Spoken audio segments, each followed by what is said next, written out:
Hai guys, selamat datang kembali di Republik Rupiah. Sudah hari Senin lagi untuk minggu yang baru. Kali ini kita mau ngomongin soal Solana. Udah lama kita nggak ngobrol tentang Solana, udah ada banyak naratif yang baru. Dan sekarang kita melihat apakah dengan segala pemadaman yang terjadi, mereka masih punya potensi bullish nih.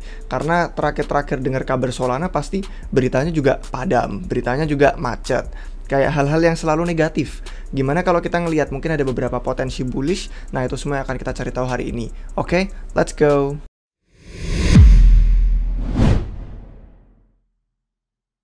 Baik guys, selamat datang kembali di Republik Rupiah. Untuk yang pertama kita melihat dulu dari Solana status nih, status.solana.com. Ini adalah websitenya khusus dari Solana yang memberitahu tentang status blockchainnya dia.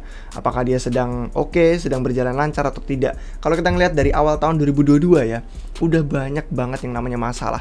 Udah nggak heran juga banyak dari kalian pasti tahu yang ngikutin kabar kripto, yang nontonin video kita. Januari udah ada ketidakstabilan jaringan, public RPC-nya down, terus performanya macet, berkurang. Terus dari Januari sampai lanjut ke beberapa bulan berikutnya itu juga lumayan dia nambah-nambah terus, setiap bulannya itu hampir selalu ada. Ini April gitu kan, udah ada 6, terus kalau kita ngeliat Maret juga ada 6 lagi. Explorernya bahkan sampai down. Terus kalau kita ngelihat ke bulan-bulan yang makin terkininya lagi, Juli, Juni, ini semua juga sampai bener-bener padam, performa macet, ada 9 lagi. Jadi kalau misalkan kita total selama tahun 2022 itu sudah ada sekitar 20-an lebih loh itu macet atau padam, atau beberapa isu-isu masalah lain. Nah, kalau kita ngeliat yang paling terkini itu tanggal 30 September kemarin, yang reportnya ini udah muncul juga di status Solana gara-gara kemarin operator validatornya itu nggak bisa sinkron. Jadi kayak ada beberapa pecahan yang menyebabkan masalah. Sampai kemarin dilaporkan sama StakeWiz, sama salah satu ini penyedia untuk validator di Solana. Dia bilang bahwa Solana mainnet sedang mengalami large partition atau kayak pemecahan validator yang intinya nggak sinkron lah kerjasamanya. Jadi transaksi sampai tidak bisa dikonfirmasi. Itu yang terkini. Tapi kalau kita ngeliat hack pun nggak sedikit. Banyak yang terjadi. Yang terkini kemarin Mango Market ya, salah satu DEX yang ternama di blockchain Solana, yang kemarin sebenarnya mengalami bukan hack sih, lebih ke kayak manipulasi harga. Jadi ada yang punya sekian juta dolar untuk kemudian memanipulasi harga, terus dia ngambil pinjaman dengan agunan duit tersebut, terus akhirnya menyebabkan isu dengan harga, terus kayak oracle-nya jadi nggak sesuai, dan akhirnya jadi dana-dana pengguna yang ada di Mango Market itu jadi kena eksploitasi.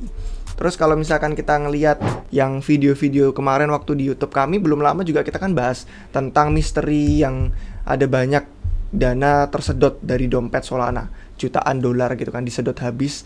Nah, itu kalau misalkan kalian nonton videonya, kalian bisa lihat di situ juga ada bahasannya dan kenapa itu terjadi dan gimana caranya untuk biar lebih aman. Oke, kita sudah selesai nih bahas semua hack-hack pertasan hal-hal yang negatif. Sekarang kita ngelihat dampak yang positifnya dari beberapa perkembangan terkini nih tentang Solana. Solana update yang pertama kita bisa lihat itu adalah Jump Crypto, yang merupakan seorang pemodal Ventura yang punya duit besar yang kemarin nyelamatin wormhole jembatan habis kena hack. Itu dia sedang menyiapkan untuk klien validator baru buat blockchain Solana yang tujuannya untuk bisa meningkatkan hasil produksi dan keandalan jaringannya. Jadi dia berusaha untuk bikin klien baru, karena kan setiap blockchain tuh pasti punya klien-klien. Klien itu kalau disebutin dengan bahasa komputer itu software. Ada software yang mendukung setiap performa jaringan, dan Jump Crypto yang kemarin sempat punya dana besar untuk menolong hack segala macam, itu juga sedang menyiapkan klien validator baru untuk blockchain Solana. Ini artinya apa? Selain menambah performa juga membantu desentralisasi, karena jadi nggak mengandalkan satu software aja. Kita punya banyak klien, punya banyak software untuk memperluas desentralisasi. Itu bagus. Terus yang berikutnya kalau kita ngeliat aktivitas on-chain-nya, kemarin baru kita update di member. Jadi kita nggak bisa kasih tahu semua informasi yang ada di sini, tapi intinya ini ngomongin tentang aktivitas layer 1 yang senilai triliunan dolar. Dan yang di sini di bagian Solana-nya khusus, kita kemarin kasih update bahwa ternyata nih transaksinya Solana itu bahkan mencapai adopsi yang lumayan besar. Dan ini nggak terpengaruh dengan waktu jaringan yang sampai sempat berhenti atau padam. Jadi kan orang-orang bilang siapa yang mau pakai kalau dikit-dikit macet, dikit-dikit padam. Padahal kita lihat dari data on-chain, transaksinya itu banyak banget, melampaui Ethereum dalam transaksi kuartal kedua kemarin. Sampai lebih dari 40 juta loh transaksi per hari. Dan ini benar-benar transaksi orang yang menggunakan jaringan, bukan cuman voting antar validator. Terus sampai total value yang terkuncinya masih tergolong tinggi, masih mencapai all time high 70 juta sol yang terkunci. Dan untuk pengguna aktif harian tuh sampai ada 500 ribuan yang transaksi minimal sekali lah dalam sehari. Itu lumayan besar. Dan kalau untuk ngelihat volume-volume NFT, sekarang kita ngeliat di Ethereum rada mati, di Solana malah masih hidup. Untuk volume, untuk penjualan di marketplace Solana, semua benar-benar masih lanjut, masih oke. Dan yang dicetak pun meningkat setiap harinya. Jadi NFT baru yang dicetak tiap hari itu meningkat sampai hampir 150 ribu. Jadi kalau kita ngelihat ya, Solana itu jaringan dengan volume penjualan terbanyak malah setelah Ethereum. Dan potensinya pun itu benar-benar ada di peringkat kedua gitu kan, sebelum Ethereum. Jadi kalau kita mau ngelihat ke depannya seperti apa, melihat dari aktivitas on-chain pun cukup meyakinkan. Orang-orang itu nggak terpengaruh meskipun dia padam atau macet. Oke, kita beralih dari aktivitas on-chain, sekarang kita ngelihat ke pendanaan. Kan kita tahu ya, proyek itu kalau duitnya habis juga nggak bisa lanjut. Atau kalau duitnya kebanyakan tapi kalau nggak bisa mengalokasi dengan bijaksana juga rada nggak meyakinkan. Nah sekarang si FTX Ventures nih, bursa exchange yang besar gitu kan, selain dari Binance, yang di belakangnya itu ada si Sam Bankman-Fried yang kita semua udah tahu. Kalau belum tahu kalian harus nonton videonya tentang Sam Bankman-Fried. Ada biografinya, kita kemarin sempat bikin singkat sih, bukan biografi seumur hidup. Terus kita ngomongin tentang FTX Ventures dan Jump Crypto, dua VC ternama yang duitnya besar yang memimpin pendanaan 20 juta dolar untuk mengembangkan framework Coral di Solana. Jadi ini merupakan sebuah aplikasi, merupakan sebuah proyek di dalam blockchain Solana.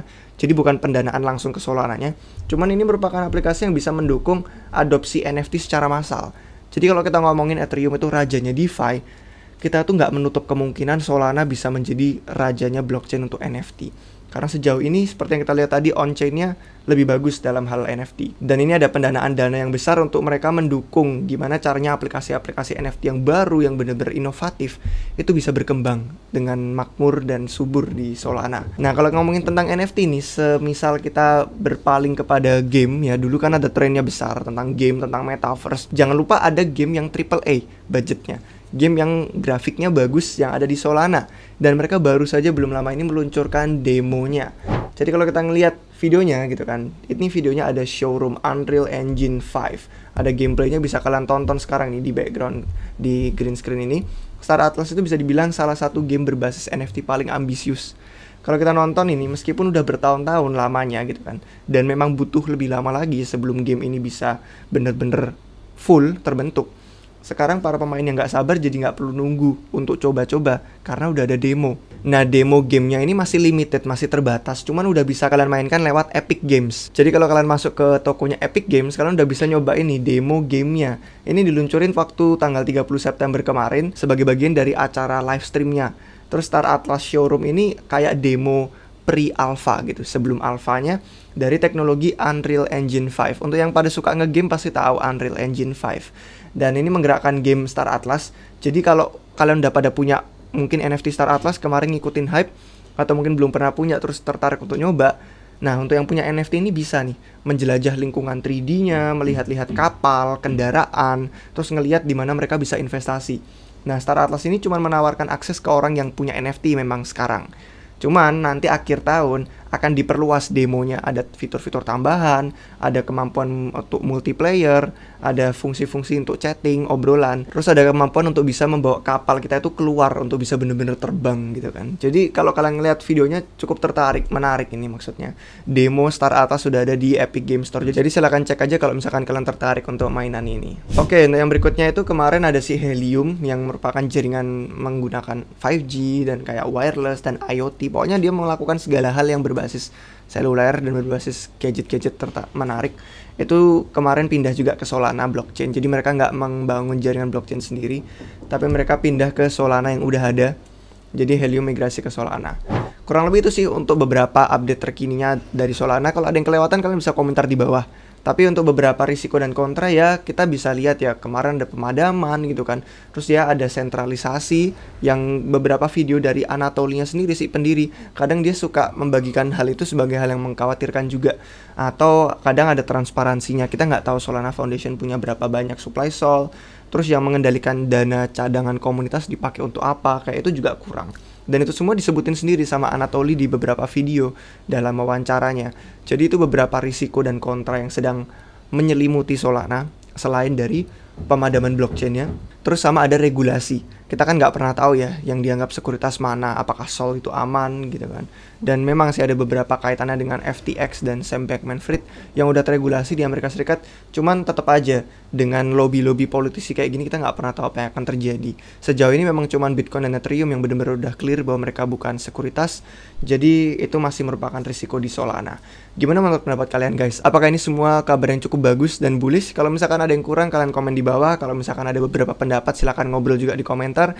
Jangan lupa kalian kasih jempolnya kalau kalian suka dan semoga videonya bermanfaat. Jangan lupa juga subscribe biar gak ketinggalan video terbaru dari kami di YouTube. Dan terima kasih untuk yang sudah nonton sampai akhir. Sampai jumpa kalian semua lagi di video yang berikutnya guys. Cheers.